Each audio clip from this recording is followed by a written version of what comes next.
AP రాజధాని అమరావతి పునఃనిర్మాణ పనుల ప్రారంభోత్సవానికి ప్రధాని నరేంద్ర మోదీ విచ్చేశారు. ఈ సందర్భంగా వెలగపూడిలో ఏర్పాటు చేసిన సభలో ఏపీ విద్యా, ఐటీ, ఎలక్ట్రానిక్స్ శాఖల మంత్రి నారా లోకేష్ ప్రసంగించారు. గత ప్రభుత్వం చంద్రబాబుపై వ్యక్తిగత కక్షతోనే అమరావతిని నిర్వీర్యం చేసే ప్రయత్నం చేసిందని మంత్రి లోకేష్ విమర్శించారు. 3 రాజధానుల పేరుతో 5 ఏళ్లు కాలయాపన చేశారే తప్ప రాజధానిలో ఒక్క ఇటుక కూడా వేయలేదని ఆరోపించారు. అమరావతి కోసం 1631 రోజుల పాటు అలుపెరగని పోరాటం చేసిన రైతుల త్యాగాలను ఆయన గుర్తు చేసుకున్నారు. ఉద్యమంలో పాల్గొన్న రైతులపై అక్రమ కేసులు బనాయించారని, మహిళలపై దాడులు జరిగాయని ఆయన ఆవేదన వ్యక్తం చేశారు. ఎన్ని ఇబ్బందులు ఎదురైనా మొక్కవోని దీక్షతో పోరాడిన రైతులకు శిరస్సు వంచి నమస్కరిస్తున్నట్టు తెలిపారు. ఆపడానికి, పీకడానికి అమరావతి ఎవరింట్లో పెరటి మొక్క కాదు, ఇది జనం గుండెల్లో దాచుకున్న ప్రజా రాజధాని అని లోకేష్ వ్యాఖ్యానించారు.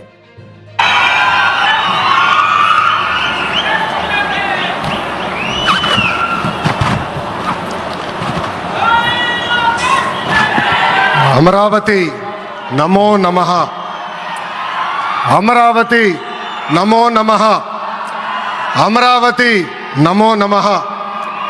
వేదిక మీదున్న ఆర్కిటెక్ట్ ఆఫ్ మోడర్న్ భారత్ గౌరవ ప్రధానమంత్రి నరేంద్ర మోడీ గారికి, మన పేదల నాయకుడు గౌరవ ముఖ్యమంత్రి చంద్రబాబు నాయుడు గారికి, నా అన్న గౌరవ ఉప ముఖ్యమంత్రి పవన్ అన్నకి, వేదిక పైన ఉన్న ఇతర గౌరవ పెద్దలకు, ప్రాణాలు సైతం లెక్క చేయకుండా అమరావతి కోసం పోరాడిన రైతులకు, ప్రజలకు నా హృదయపూర్వక నమస్కారాలు. ముందుగా పహల్గామ్ ఉగ్రవాద దాడిలో చనిపోయిన వారికి నేను నివాళులర్పిస్తున్నా. ఉగ్రవాదుల దాడిలో చనిపోయిన వారి కుటుంబానికి దేశం మొత్తం అండగా నిలబడుతుంది. పాకిస్తాన్ గీత దాటింది, అమాయకుల్ని చంపింది, చాలా పెద్ద తప్పు చేసింది.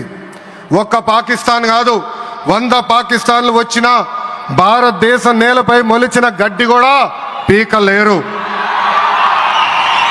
100 పాకిస్తాన్లకు సమాధానం చెప్పే ఒక్క మిసైల్ మన దగ్గర ఉంది. ఆ మిసైల్ ఏంటో తెలుసా? నమో గౌరవ ప్రధానమంత్రి నరేంద్ర మోడీ గారు. సింహం ముందల ఆటలు ఆడకూడదు, ఆడితే ఏమవుతుంది? మన సింహం నమో కొట్టే దెబ్బకి వరల్డ్ మ్యాప్లోనే పాకిస్తాన్ అని మిస్సింగ్ రావటం ఖాయం. ఈరోజు పాకిస్తాన్ ఆర్మీలో పనిచేసేవారు కొంతమంది రాజీనామా చేశారు, కొంతమంది సెలవులు పెట్టిపోయారు. దట్ ఈస్ మన నమో. నమో కొట్టే దెబ్బకి పాకిస్తాన్ దిమ్మ తిరుగుతాం ఖాయం. ఈరోజు నేను గర్వంగా చెప్పగలుగుతున్నా, ఎంటైర్ నేషన్ స్టాండ్స్ విత్ మన నమో. కేంద్రం ఈరోజు కులగణన చేయాలనే నిర్ణయం తీసుకుంది. ఇది ఒక నిర్ణయం కాదు, ఇది ఒక సంచలనం. Wear others hesitated for decades, Namo acted, rewriting history with courage. True to his commitment to empower the marginalized and deprived, Namo's bold stroke will deliver social justice in its truest form. నమో గారికి ఆంధ్రప్రదేశ్ అన్న, అమరావతి అన్న ఎంతో ప్రేమ.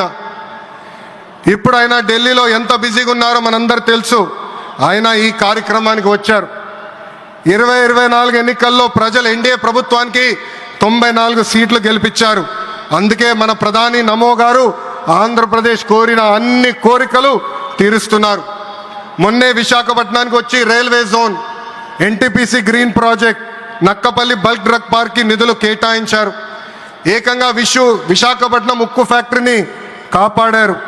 ఇప్పుడు అమరావతికి వచ్చి నిధులే కాదు పనులు కూడా ప్రారంభించబోతున్నారు. మనం ఒకసారి గతం కూడా గుర్తు చేసుకోవాలి. 2014లో రాష్ట్ర విభజన జరిగింది. కట్టుబట్టలతో మెడబట్టి మన బయటికి గెంటేశారు. ఎక్కడి నుంచి పరిపాలించాలో తెలియని పరిస్థితి. కానీ మన సిబిఎన్ గారికి సంక్షోభాలు కొత్త కాదు. ఒక పక్కన సంక్షేమం, మరో పక్కన అభివృద్ధి చేసి చూపించారు. అందరి ఆమోదం తెలిపిన తర్వాతనే అమరావతి రాజధానిగా ప్రకటించారు. రైతులు చేసిన త్యాగం వల్ల ఈరోజు అమరావతి ఏర్పడింది. ఒకే రాజధాని, అభివృద్ధి వికేంద్రీకరణ అనే ఎజెండాతో మన ప్రభుత్వం ముందరికెళ్ళింది. రాయలసీమను ఎలక్ట్రానిక్స్, ఆటోమోటివ్ రెన్యూవబుల్ ఎనర్జీ హబ్గా తయారు చేశాం. గోదావరి జిల్లాలో ఆక్వాని పెద్ద ఎత్తున ప్రోత్సహించాం. ఉత్తరాంధ్రలో ఐటీ ఫార్మా కంపెనీలు కూడా ఆనాడు మనం తీసుకొచ్చాం.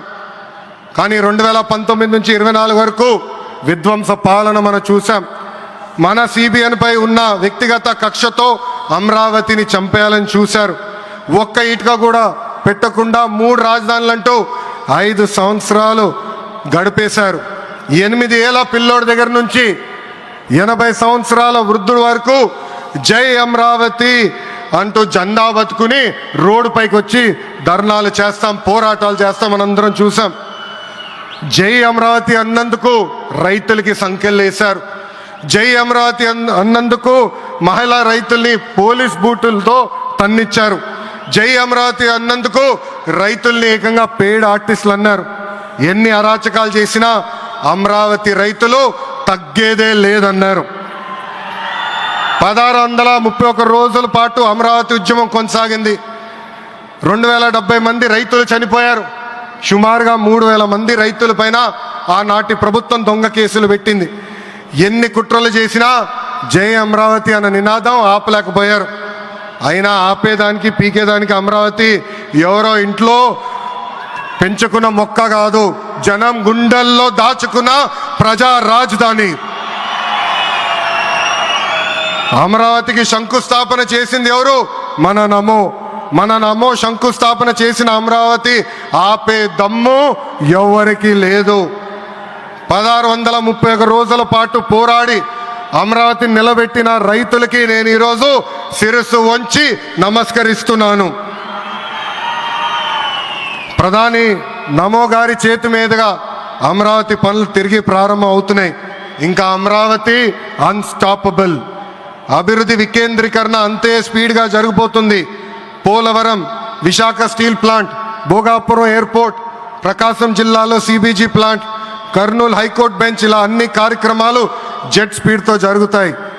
ప్రజాప్రభుత్వం ఏర్పడిన 10 నెలల్లోనే 8 లక్షల కోట్ల పెట్టుబడితో వాటి ద్వారా 5 లక్షల మందికి ఉద్యోగాల అవకాశాలు కల్పించడానికి అనేక నిర్ణయాలు మేము తీసుకున్నాం, ఒప్పందాలు కుదిరించుకున్నాం.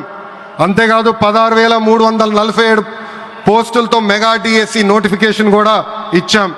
5 ఏళ్ళలో ప్రైవేట్ రంగంలో 20 లక్షల ఉద్యోగాలు కల్పించాలని ఒకే ఒక లక్ష్యంతో ఈ ప్రజాప్రభుత్వం పనిచేస్తుంది. ఆంధ్రప్రదేశ్లో ఇప్పుడు డబుల్ ఇంజిన్ సర్కార్ ఉంది. 2 పవర్ఫుల్ ఇంజిన్లు. ఒక పక్కన మన నమో, మరో పక్కన మన సిబిఎన్ గారు. అభివృద్ధి సంక్షేమం అనేది జోడెద్దుల బండి. ఎన్ని ఇబ్బందులు ఉన్నా సంక్షేమ కార్యక్రమాలు అమలు చేస్తూ అభివృద్ధి పరుగులు పెట్టిస్తున్నారు మన సిబిఎన్, మన పవన్ అన్న. ఇంకా మనకి తిరిగే లేదు. ఇది తెలుపుకుంటూ గౌరవ ముఖ్యమంత్రి గారు ఎప్పుడూ మన పైన ప్రేమ చూపిస్తూనే ఉన్నారు. మన అడిగిన అన్ని కోరికలు తీర్చుకుంటూనే వస్తున్నారు. నాకు తెలిసినంత వరకు ఏ రాష్ట్రాన్ని కూడా గౌరవ ప్రధానమంత్రి గారు ఇన్నిసార్లు వెళ్ళింది లేదు.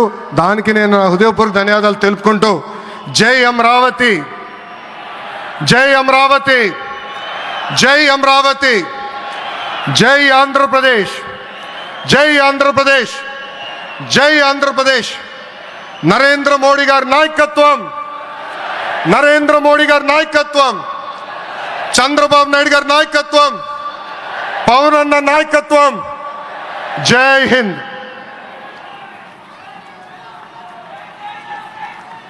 అద్భుతం. ఒక ఉత్తేజపూర్వకమైనటువంటి ప్రసంగాన్ని అందించారు శ్రీ లోకేష్ గారు. ధన్యవాదాలు.